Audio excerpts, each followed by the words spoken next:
Welcome back to the Unbound Priestess podcast. I'm your guide, Leandra Witchwood, and today we are going to begin a journey that will carry us deep into the heart of the living world. This is the first in a series where we'll explore what I call wild spirits.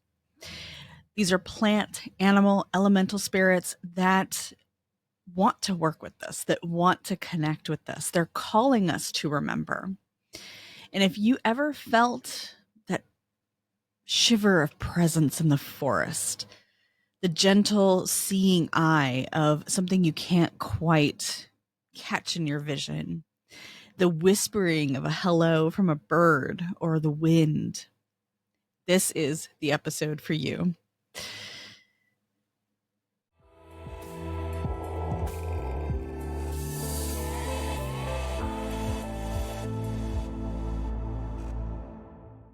I want to begin by taking you back to my childhood, my earliest memories of connecting with wild spirits. I was a child wandering around the backyard. That was my favorite place to be. It was a bit overgrown because my mom was a single mom. She worked 3 jobs to put food on the table. So I was a feral child, typical Gen X, right? And I was left to my own devices a lot of the time. So I spent a lot of my time, if I wasn't playing with my friends on the block, riding our bikes or doing God knows what, I was in the backyard connecting with the wild spirits, but I didn't realize what they were at the time. And I just remember feeling accepted. We had so many trees in our backyard. They're mostly fruit trees because living in California, the old backyards all had remnants of what were orchards and groves in that area.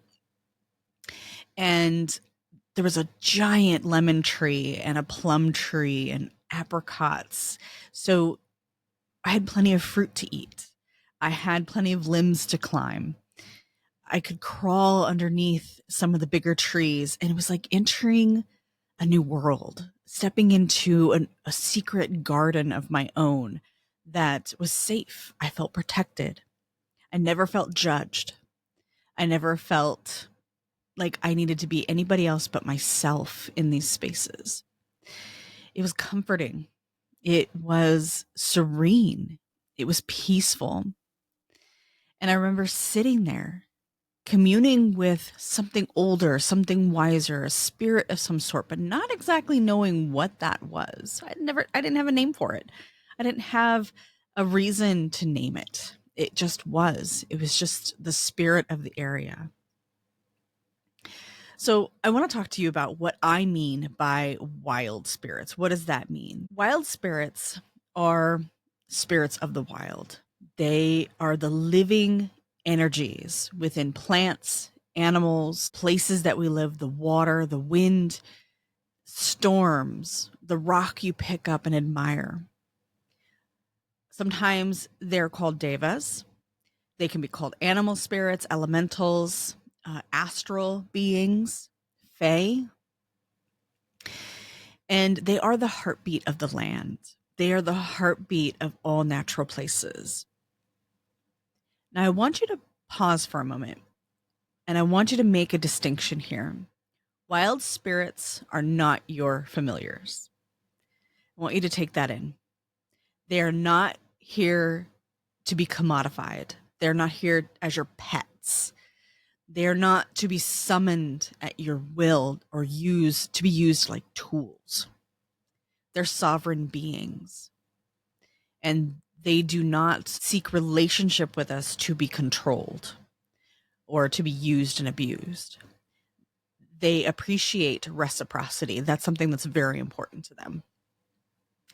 And when we are stepping into our craft authentically, when we are walking our path authentically, we're not just out there casting spells and using our ingredients without thought, without understanding the animism behind the ingredient. We are working with the spirit of that ingredient. That's what gives our spells that little extra power, that little extra oomph we need to take it over the threshold toward manifestation. And that's why I say with a certain level of gravity that wild spirits are not our pets. And these includes the little spirits that we find everywhere in our craft, from the spirit in the cinnamon that we choose to blow out the door every month, or the spirit of the wild and the wild places we choose to visit. And wild spirits have their own heart, they have their own purpose, they have their own agendas, if you will. Although I don't like using that word because it sounds very strict. It sounds a little menacing, and that's not the intention. Now, here's my caution.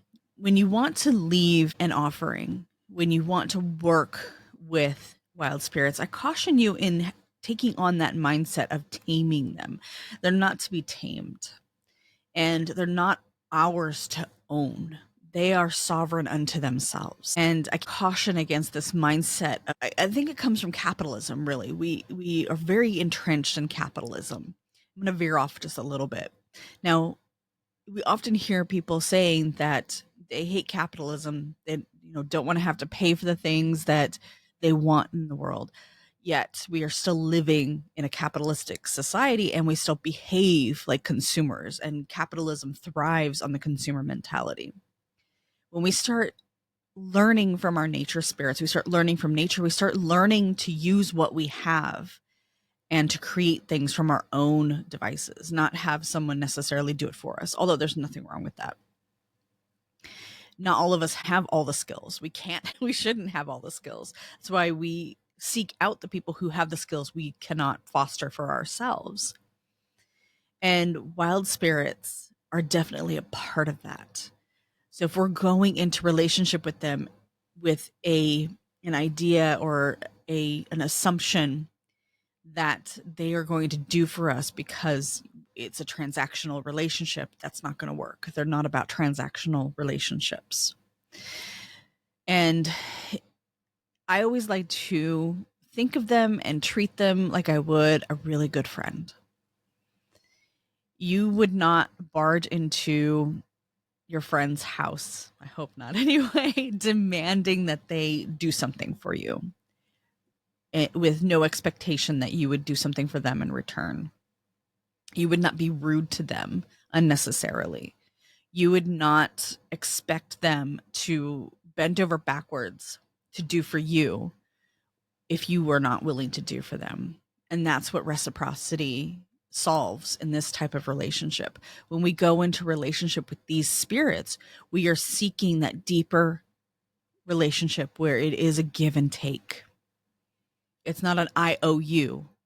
It is I give because I want the connection, because I adore our connection. I love your presence. I feel whole when we are together, type of thing.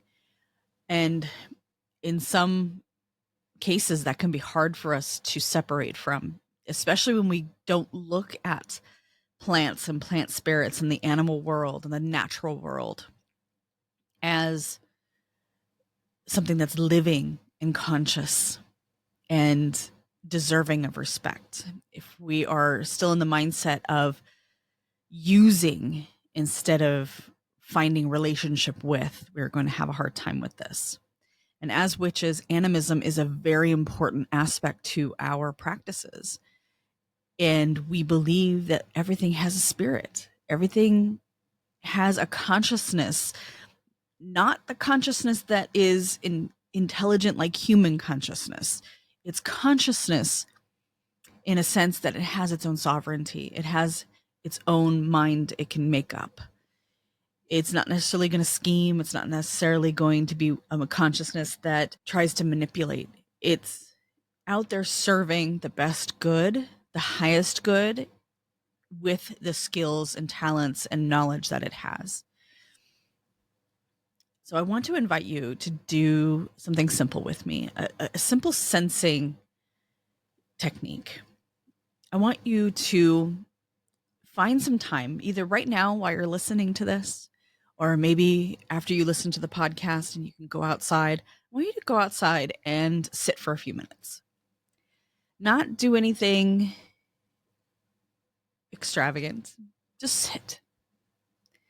sit by a window if you can't go outside. Maybe it's raining or really hot or really cold, depending on when you are listening to this. But I want you to sit and I want you to listen. Not think about your day, not your to-do list. That's not what we're doing here. We're not sitting with our activities. We're not sitting with the things that we fret about or that we have to plan or that we have to take care of, our responsibilities. I want you to sit and just close your eyes, take a few deep, slow breaths, and just listen. Maybe you hear birds. Maybe you hear some leaves in the wind. Maybe you can hear a squirrel rummaging around for nuts or burying nuts for the future. Don't force anything. Don't think that this is something that you have to achieve. This is just something to experience. And when you're done, I want you to take your journal and I want you to write down your experience. What did you hear? What did you smell? What did you see? What did you feel? Maybe you got a message and you don't know exactly where that came from. And maybe you want to try again, do the exercise again and find out which wild spirit is calling to you, which wild spirit is reaching out to you. Maybe you want to take it a little bit deeper and spend a little more time just sitting and sensing. And this can be difficult because sometimes we just need a little guidance. Sometimes we need to be supported in this journey, especially when we are pulling ourselves out of a mindset that is based in patriarchal, capitalistic worldviews. It's hard for us to settle down. It's hard for us to relax and just be. But that's part of our magic. Magic wants us to settle in, to become part of the landscape, to be part of the experience, to be present. And if these practices, if the idea of connecting with nature spirits, with wild spirits excites you, I would love to invite you to the Witch's Grove. This is a 6-week journey where I will teach you, I will guide you towards developing those relationships with your wild spirits, with your plant spirits, your animal spirits, the elementals in the natural world, and teaching you how to interact with them safely in a rooted, deeply transformative manner. You'll learn how to listen, you'll learn how to discern, and you'll learn how to build those relationships and that trust. The Witch's Grove is open, and I have a gift for those who sign up during the early bird window, but that gift is going fast. So if you're interested in this, you have to sign up before September 5th, 2025 to get your gift for the live journey. Go to leandrawitchwood.com to get more information or follow the link in the show notes. So before I leave you today, I want you to walk with reassurance. I want you to I want you to experience the value of connecting with the natural world in your practice, how that ignites your magic, how that stabilizes your magic. I want you to sit in the presence of nature and all the wild spirits in nature, the devas, the fae, the dryads, whichever one's called to you. I want to remind you that you're not lost. This is just about remembering. It's about carrying forward that sense of reciprocity into your magic, to also give yourself some grace. So before I leave you, I want to give you a journal prompt, and maybe you can take this outside with you as you connect with the natural world and nature spirits, the wild spirits of the world. And here's the prompt. What childhood memory comes to mind when you think of being in nature? Could that memory be an early memory of a wild spirit reaching out to you?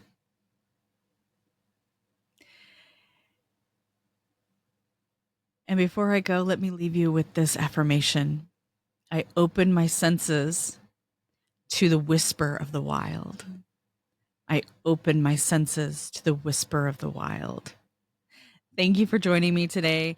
Next time, we'll step a little bit deeper into the path, into connecting with plant spirits, the green allies of the world, the ones that help us create medicine as well as magic. Until then, may you listen well, connect deeply, and walk gently with the wild ones. Blessed be.